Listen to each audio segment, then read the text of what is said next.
Hi guys, welcome back to the channel. Forgive me, I'm a bit sick. Sorry that I didn't get to send you guys more footage from the Caribbean. I was enjoying my mom so much, listening to her stories, spending time with her, that I just didn't go out and do much footage.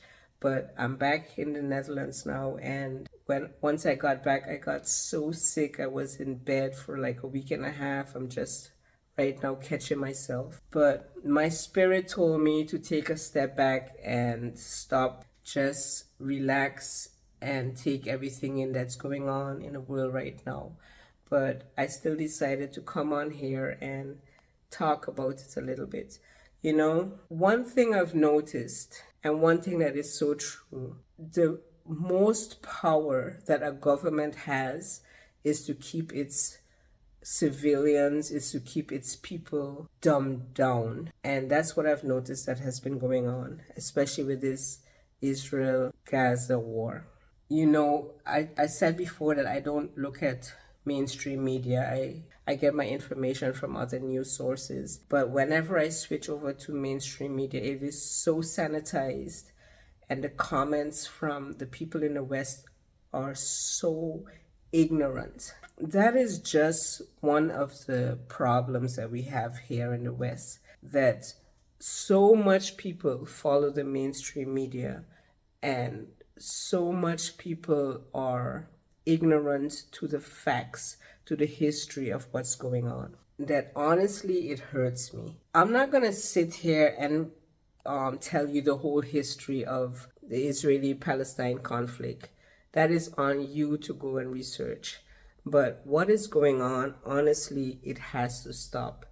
And maybe it takes what is happening now for us to realize that something is extremely wrong with Israel, and somebody has to have the courage to stand up and say, this is enough. It is enough. Let's face it, Gaza is a prison, whether you want to admit it or not. They're surrounded on all sides. They can't get out of that enclosure without permission from the Israelis. They cannot seek medical attention. They're under surveillance 24/7, 365. They are being strangled economically, socially. They're being killed with impunity for many, many years. And too many crimes, way too many crimes against these people to mention here. The good thing is, and the difference is between 30 years ago and where we are today, that people have more opportunities to look for information if they want. People cannot be fooled so easily anymore. The governments in the West have hijacked the mainstream media to speak their narrative, to promote what they want, to promote what they want us to hear, to promote what they want us to believe. What they didn't anticipate is we have so much more sources to get our news, so much more venues to find the truth of what is really going on. We are in dangerous, dangerous times, guys. I am so happy to see so much people are understanding that you can't trust the government anymore. You can't trust the media anymore. You can't trust what is in front of your very eyes anymore. Like I told one of my really good confidants, isn't it a wonder that the American government is trying to get rid of TikTok? Because on TikTok and on YouTube and just in general on the internet, you can find so much information that they refuse to bring to the public. I am all for Israel defending itself. And yes, every life lost is a tragedy. But when you put it into context and you know the history of what is going on, and not only the history, what is going on right now in the last months and the last years in Palestine. 700,000 Palestinians were displaced from their homes and hundreds of their villages were destroyed. I mean, for Israelis, they call it a day of independence. It's the creation of a new state that was the realization of a long-held dream. For Palestinians, it is the destruction of their society. It is the hell from which they have never recovered yet. The following decades brought several wars and uprisings. To this day, Israel refuses to allow Palestinian refugees to return home, making them one of the largest stateless populations in the world. In Gaza and the West Bank, Palestinians are kept under constant surveillance and harsh socioeconomic conditions. How could you not expect these people to lash out? You know also what the bad thing is that you could see them on television just plainly lying. I mean, I don't know how good you are in human communication and watching people in their eyes. They speak to you and try to push a narrative to you, and you could see in their face that they're not comfortable with what's coming out of their mouth. They're not comfortable with the lie that they're telling. Best of all is that you could see in their face when the words come out of their mouth that they know that you know that they're lying. I mean, I recently watched the Republican debate, and this is not me saying for the Republicans or the Democrats, because I don't give two hoots about any politician. When they were asked the question about what would they tell Israel, or do they stand with Israel, the way they answered is so rehearsed and is so full of falseness, and as if somebody was holding to their heads and making them say these things without any context, or without them understanding that we that are watching know the context and the story and the history behind what is going on. I've always known since I was a child that no matter who you call your friend, no matter if you had a friend for 5, 10, 15, 20 years, if that friend is not good for you, good for your soul, good for your morality, good for the things that you stand for as a person, you gotta walk away from that friend. I mean, we know that. You know that. I know that. I don't think that regardless of anything, regardless of whatever that person does, that you have to remain loyal to them. I'm going to speak my truth and what I know about this situation. Go and Google it. Go and Google, look for it on YouTube. How was Israel formed? What happened to the Palestinians over the last 75 years? Do some research yourself, and then you will understand how I feel and how millions of people around the world feel.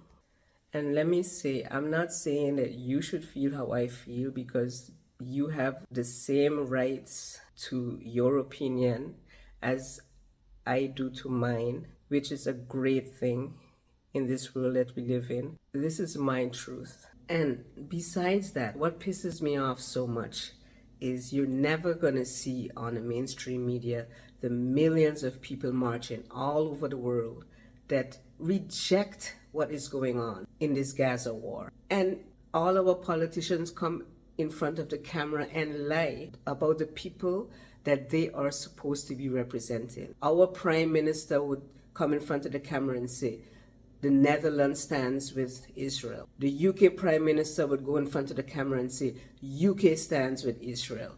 American president will go in front of the camera and say, America stands with Israel. But this is not the case. The people that you represent do not stand with your policies. You have no right to say such a thing. They're lying. It's not true. And that's what makes me so angry. They're not going to show on the mainstream media the millions of people marching around the world, protesting what is going on.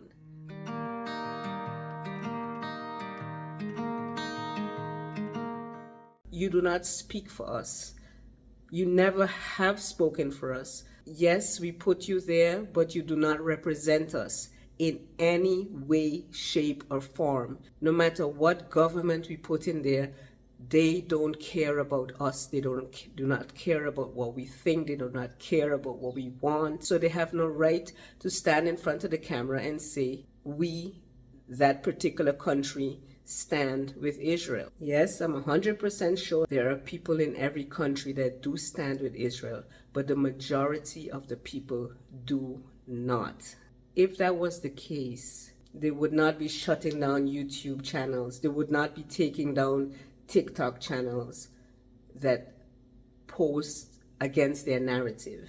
It is really easy for us in the West to detach ourselves from certain things that's going on. But I want to tell you, tonight, kiss your kids. And if your kids, whether they're big, whether they're small, kiss your kids, kiss your grandkids, hug them tight, because it is not only happening there, they're coming for you too. It's written all over the walls that we will not escape the things that the politicians are brewing up for us. Look at this little clip from the people that run the things that are going on in our own country. I'm Armand Georgian at the European Parliament in Brussels. Imagine using an EU-wide app to pay your bills, check in at an airport, rent a car, or upload a medical file. You log in with a unique lifelong ID number. To some, this probably sounds very convenient, much like traveling easily across borders with a digital COVID certificate that's recognized everywhere. To others, it's the stuff of nightmares, a digital prison of permanent surveillance and control. Either way, plans for an EU digital identity are coalescing, with a common toolbox expected to be unveiled this September. What's the real agenda here? Okay, it's convenient for users, but it's also convenient for the European Union, from the European economy, from the European science, because we need data in Europe. And you need data in a different perspective. You need data in a secure collection method. This process captures the identity of citizens. Is this, as some have said, a Chinese-style system that is somehow being imported into Europe? But there is one big but. It very much depends on the architecture of the system. If the system is good created or organized, then we of course can provide those services to the citizens. However, if we create a single centralized database, then we really create this sort of like Orwellian dystopia, where basically all the data will be connected at one place, provided to some sort of like a big brother. And maybe this is not intentional or on purpose, but simply if you approach the creation of the architecture of the system in a wrong way, it will be the outcome, even if unintended. And that could be very dangerous and very problematic, because we see that exactly in China. I mean, like, Chinese government is collecting all the data from all their citizens to a single place to be able to evaluate on them, to assess that, to get profile of each of the citizens, to find out who is loyal to the existing political representation of the country. And those who are not loyal, they are oppressed. And that's the problem. We will not escape it. So don't feel detached from what's happening in Palestine. Now is their time, but our time is coming. They are coming for us as well. They have plans for you, and they have plans for me, and they have plans for our way of life. They have their own agenda. They're keeping us busy so that we don't notice what is going on. But you have to keep your eyes and your ears wide open. Just imagine that people, just because they want to stay in power, just because they want to be re-elected, could let this travesty continue, could let this travesty happen because of their own political ambitions. Who are you and me? What's so special about our children? What's so special about the house that's over our head? We are not detached people. Keep being vigilant. Let me know what you think in the comments, and I'll see you again in my next vlog. Cheers.